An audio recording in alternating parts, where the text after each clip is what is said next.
The people skills are tied to our personalities quite a bit. And I think I've got some people that I use the term chameleon. I watch how their personalities adapt to the people that they're, interfacing with. And I think that's a skill that it's hard to learn, but something that could really help people do well in this industry. Are you ready to elevate your leadership skills in the electronics manufacturing industry? Join Sannah Vinding on a transformative journey as she unlocks the key to exceptional leadership in this dynamic field. Discover invaluable strategies, emerging trends, and best practices through expert perspectives and insightful interviews. This podcast is your ultimate resource for gaining a competitive edge, staying ahead of the curve, and shaping the future. Tune in now and unlock the secrets to leadership success in the world of electronics manufacturing. Welcome to Mind Innovation Leadership Podcast, empowering leadership excellence in the manufacturing industry. I'm your host, Sannah Vinding, and thanks for listening in today. I want to introduce today's guest, Don Akery. He's an experienced leader in electronic component distribution with a proven track record of success across 5 continents. Currently the CEO of Waldom Electronics, and Don specializes in driving growth and providing access to hard-to-find parts. He's had leadership positions at TTI and Arrow Electronics, contributing to that growth and strategic execution. So welcome to the podcast, Don. Oh, thank you. Glad to be here. Awesome. So let's dive into it. There's so much going on, right, in the industry right now in the world. So I wanna pick your brain on, what's going on at the moment. A little bit of everything is going on right now. Obviously, the overall demand for electronic components, has gone down, but that's created quite a few other challenges. There's a lot of extra inventory throughout the supply chain in all parts of the supply chain that where we went from a famine to a feast now, to where there's more to go around than there are homes for it right now. So, all of us are trying to work through those challenges. And the demand's down, but I think most of it is an excess inventory problem versus the end demand. In the U.S. in particular, the demand, aerospace and defense, with I'll say the tragedies going on throughout the world. Obviously, that part of the business is probably at some of the highest levels, but a lot of the other things that we're not buying have calmed down some to where the supply chain needed to keep up a little bit. And how does that affect, Waldom? What current challenges does that provide to you? Well, and that's the uniqueness of this model, because this model, we're a master distributor. So we are not a distributor. We do not sell to those end markets. So the distributors that and that all of your listeners buy from on a regular basis, those are the ones who actually transact business with us. We deal with about 2,500 distributors throughout the world. And for us, we're more of a leading indicator. We track more with how suppliers get their POP orders. So obviously our business slowed down about a quarter before the distributors' businesses slowed down. But it creates a unique opportunity for us because we are in the slow-moving and excess inventory solution part of the business. The people who ran this business and owned this business about 10 years ago saw the need in the industry that excess inventory for one distributor is not necessarily excess for all distributors. And they put together a model to where Waldom facilitates and manages the programs for the suppliers and brings that back, all that inventory back in. So I have to say that part of our business, we're experiencing the good times right now. So the excess inventory at all of the distributors has ballooned, and we help relieve that. And we put it into our model and make it available to all of the authorized distributors. And then sell more than 80% of it over time. So to make sure, that you support the demand and your market and your customers, I'm sure your organization has to keep learning as well. So how do you fit in within your leadership style that's actually is happening? Well, any of us, if you're not continuously learning, obviously as fast as this industry has changed. I've been in it, it's almost 40 years now. So it's dramatically different today. The companies are dramatically different, but if you look at the technology, as you and I were talking before we started the podcast, it's, there's new tools that help us. We just came back from the ECIA executive conference to where I actually, instead of me doing presentation at a dinner we had, I had my avatar do the presentation. So AI generated to where I can control what my avatar says, and the way he delivers the message. So the continuous learning. So that's I'll say the latest technology that we're learning how to use. We really didn't plan on using it externally, but it's such a novelty, and the technology has gotten so good that you show it to the outside world. We use it internally mainly to deliver messages.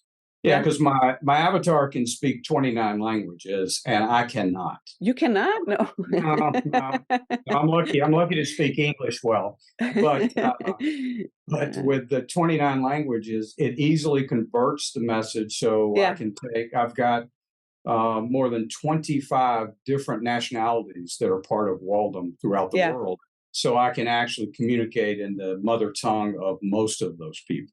That is nice. So I'm curious here. So what kind of feedback within your organization now that you started with your avatar?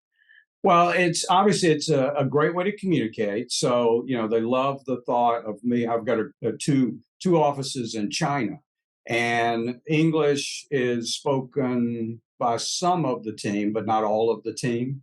And much easier to communicate with them in Mandarin. So, the feedback from them, they actually are hearing everything I say now, and it's much easier for them to grasp.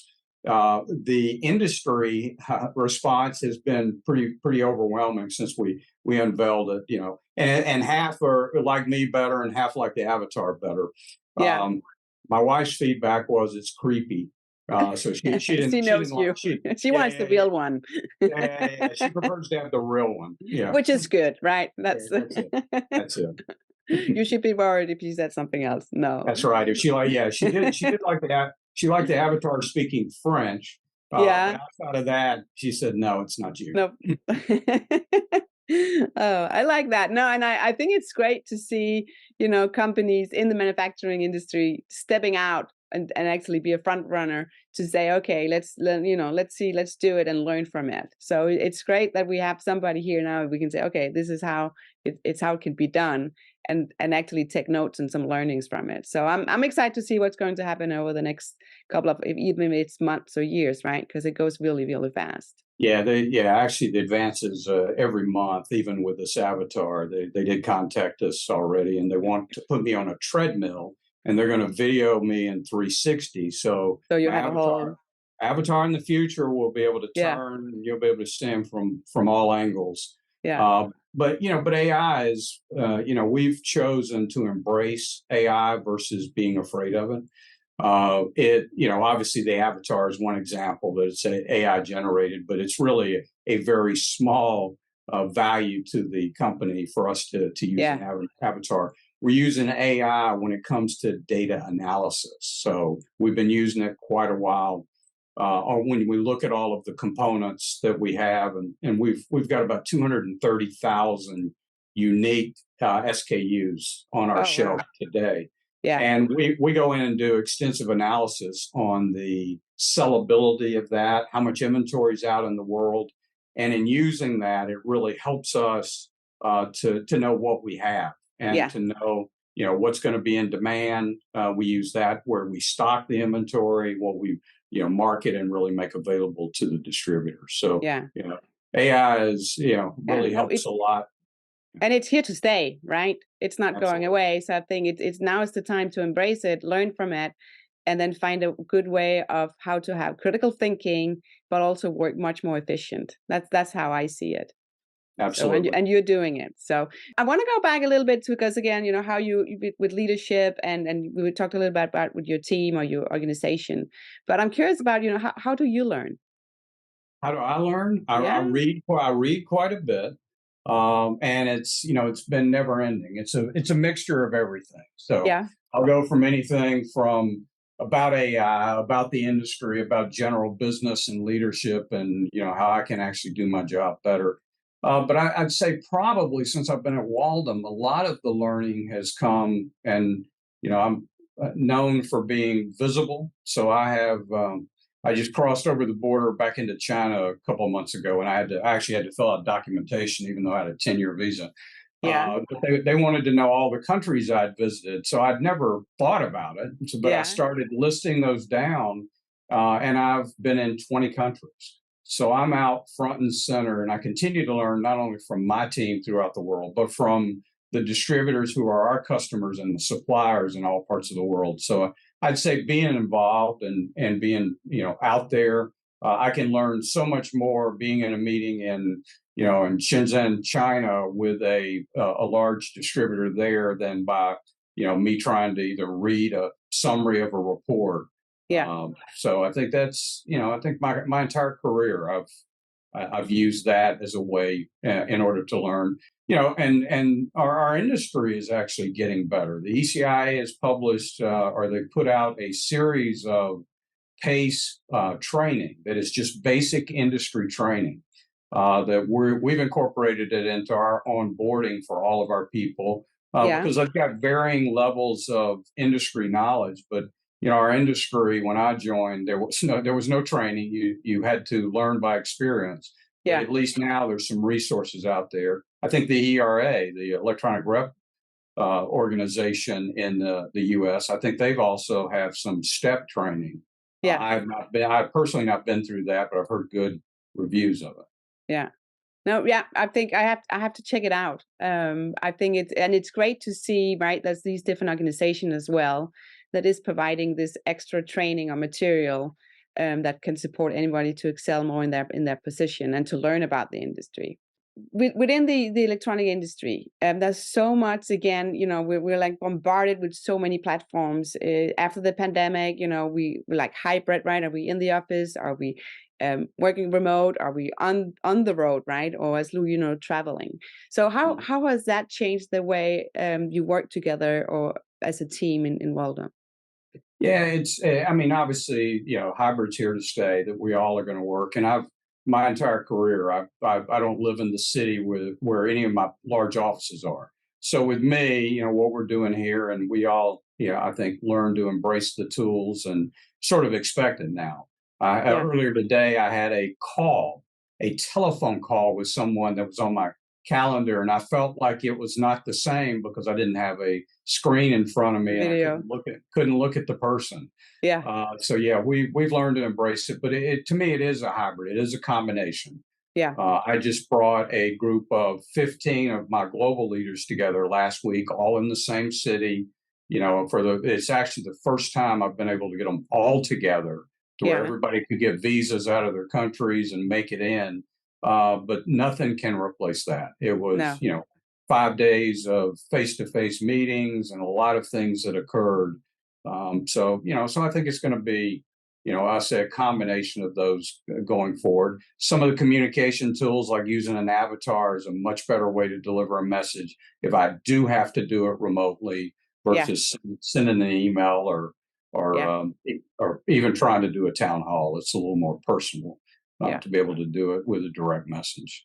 Yeah, so that's one way of communication, right? Where you're saying that's where you can speak all your 26 languages, but when you need the face to face or the communication, then it's much better to be in person. I think we all have that feeling, right? I think at the ECIA, right? I think the whole energy in the room as well, because we're together again, right? You can feel it.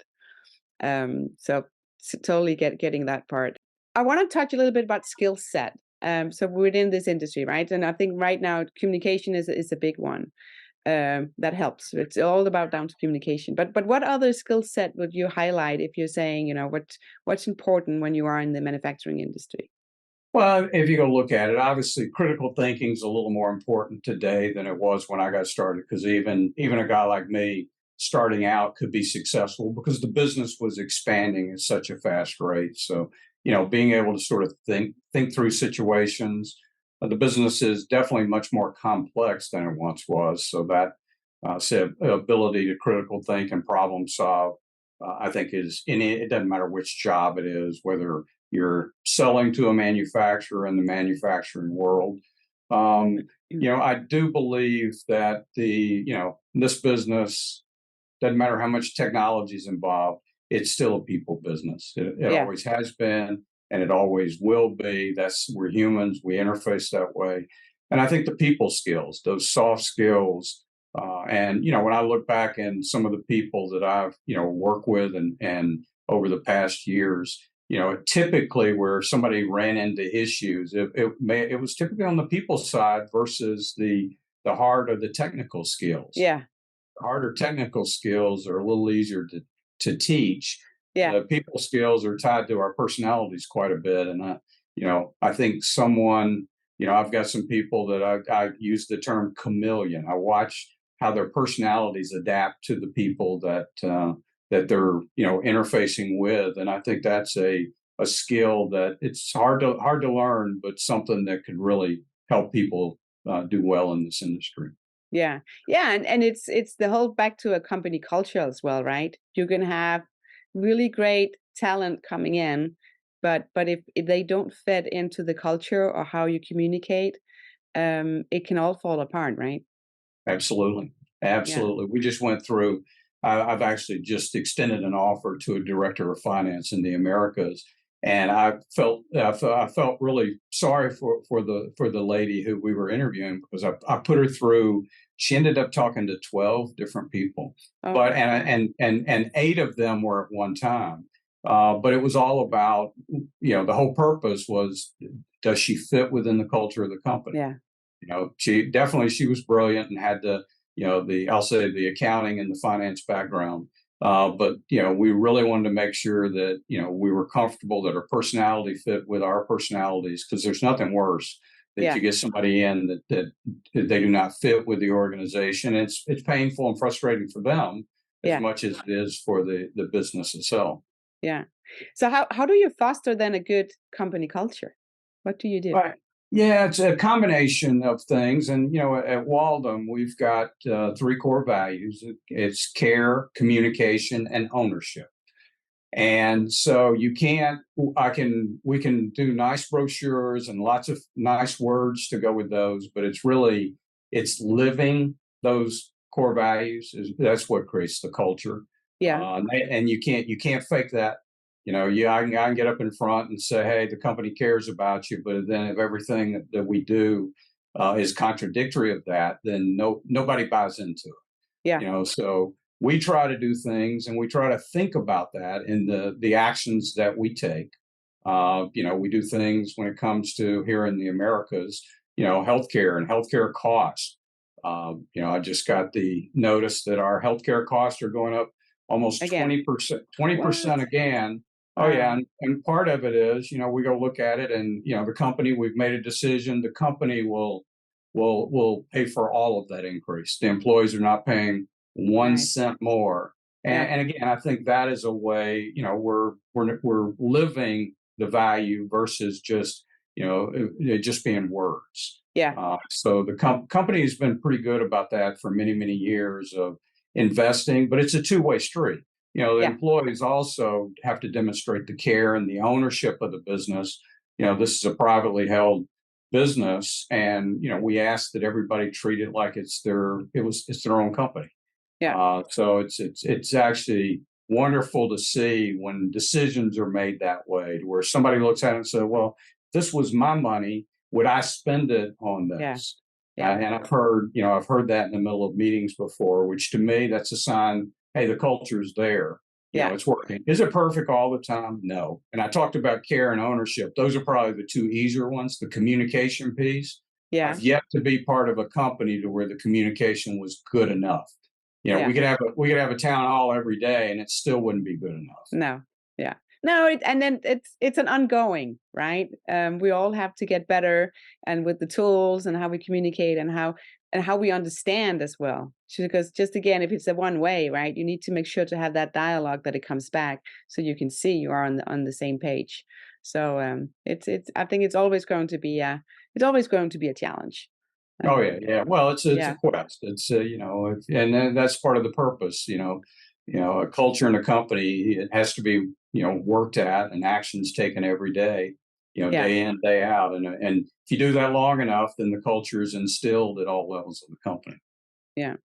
So I can hear, with all your background and how you talk about Waldom as well, you have a passion for this industry. So I want to go a little bit deeper here and hear, where does all this passion come from? Well, look at it. I got in this industry when I was in my early 20s. So, it's not the first job I had, but almost the first job I had. And it was the excitement. It was considered high tech back then. Yeah. And I'm not sure that the outside world looks at it because we're not a Google, we're not an Amazon, or these companies of Facebook that get the headlines or whatever. But I look back on my career and I can think back to some of the companies that had technology that, as a 20 or 30-year-old, I was in those companies and, in meetings with people that went on to be the heads of multi-billion-dollar organizations and introduced technology. I mean, I was around when the first Intel motherboards were developed, and I can remember a company called AMI that I went in, and they had 2 apartments. That's what they worked out of. Yeah. They turned into a company that was sold to Intel some years later. But this was, back in the day before there was a PC on everybody's, at everybody's home. Yeah. But I got to meet with these guys. They wrote the BIOS that made computers work on not only their own, but many others. Or the modem. Dennis Hayes from Hayes Modem. I can remember meeting with him when he had no money. He was a credit risk. But you look at some of the opportunities that you get in this industry. Yeah. If you look at Tesla or SpaceX, I mean, a lot of us have been in those companies before what they are today. And to get to interface and be part of that. And our industry helps that. I mean, the innovation, that's part of the suppliers that are in this industry in electronics. And, we get to help introduce that into some of these companies who they design things that are, change part of the world.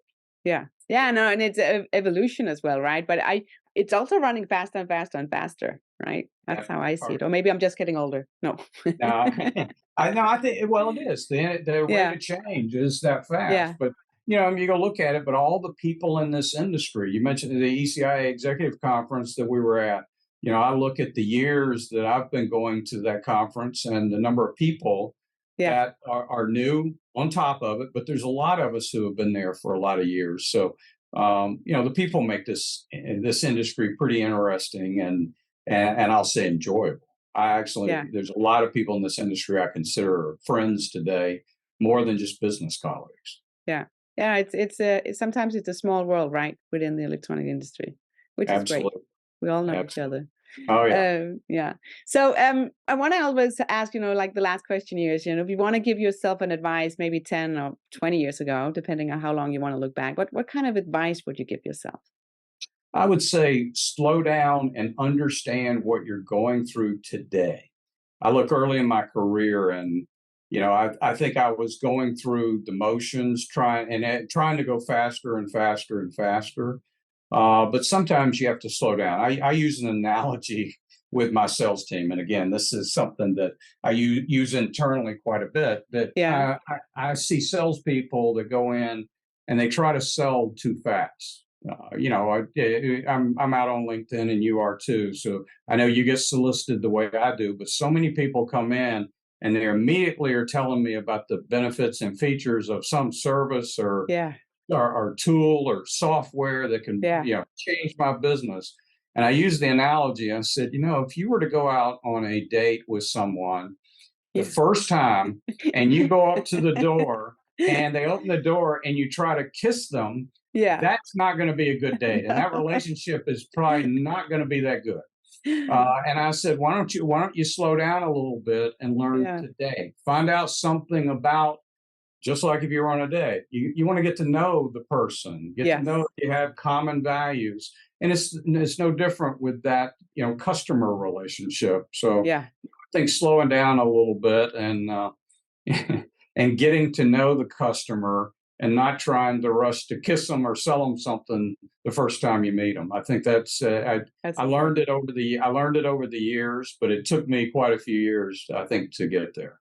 Yeah. Oh, I can agree. Yeah, the one it's like you're there in your face, right? And it's just let's connect first. Yeah. It's the same if you go to a conference. It's not like you're like, here's my business card, and then let's sign here, right? And you have the PO tomorrow. Yeah. You wanna provide the value first and build that relationship. So I like that one you're saying. Yeah, slow down. Slow down a little bit and pay attention to what you're doing and get to know the customer, get to know your people. Yeah. Get to know your competitors. I mean, Yeah. you'll be better at whatever you do. And Yeah. if you learn that early in your career, you'll be super successful. Yeah. And I think also like recommendations, right? Because if you start building that relationship, then you can find out, oh my God, this customer actually don't need what I'm providing as a solution. Yeah. But if I introduce somebody else and saying that's a better fit, that actually brings so much more trust within your network. So never, don't underestimate that at this time. Absolutely. Absolutely. Nothing irritates me worse than somebody, they contact me and they've got this great thing. And I said, well, you do know I'm not in that industry, right? Yeah. and no, I didn't know that. Well, you probably should have known that before you tried Yeah. to sell me that. Yeah. That means there's too much automation going on, too much AI. Right. They did not look at the data first. That's it. Absolutely. That's it. Thank you. So, okay, if any of the listener wants to reach out to you, how can they connect with you? I'm out on LinkedIn, so it's Don Akery, Akery. So you can actually find me very easily there. Obviously, I've got email is don.akery@waldom.com. So either one of those things, but LinkedIn's probably the easiest and fastest way to get in touch with me. Perfect. I'll put that in the show notes, and I will also put it on the episode page for this episode that'll be on mindinnovation.com. So this was a great conversation, Don. I think, the whole communication and I learned more about you, that you speak that many languages. And I'm glad that your wife actually don't like the avatars. She likes you best. So that's a good ending, right? That's real love. That's my job. That's my job, is to make sure she likes me better than my avatar. Yeah, that poor thing. So thank you so much. Well, thank you for having me. It was a pleasure. If you like Mind Innovation, don't forget to subscribe, rate, and share the show wherever you get your podcast. You can follow Sannah Vinding and Mind Innovation on Instagram, LinkedIn, and YouTube. And make sure to check out mindinnovation.com. Stay curious and keep learning. See you next time.